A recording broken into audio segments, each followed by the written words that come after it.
Today we are going to discuss one interesting topic in propositional logic. Our topic is about logical connectives, if to be exact. Only one of them, which we name as the biconditional. And our central question, what is a biconditional? Let's analyze this question.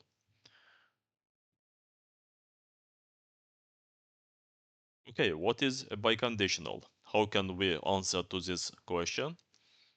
In philosophy, mathematics, and other technical domains, you will often see a form of words that expresses a two-way connection between propositions.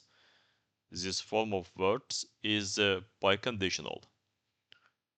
For example, I'll get wet if and only if it's raining.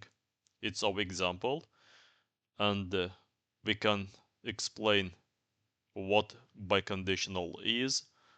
By definition, the biconditional of P and Q is P if and only if Q. And this symbol, which you can see between P and Q, is a symbol of biconditional. And P and Q are the left and right hand expressions of the biconditional. We can change our example, so our second example can be stated in this way. I'll study logic if and only if it's interesting. In this example, we have used two simple propositions. Simple proposition 1, it's P proposition. I'll study logic. Simple proposition 2, proposition Q, logic is interesting.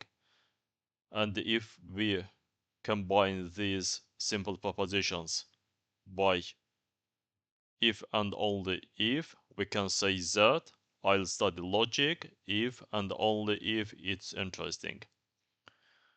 And one essential note in this context, let's pay attention to this note. The words if and only if are often abbreviated if, you can see here. So I can say that I'll study logic if it's interesting. And if between the two simple propositions is the abbreviated form of our if and only if word combination. Thank you for watching. That's all for today's discussion. See you later. Okay.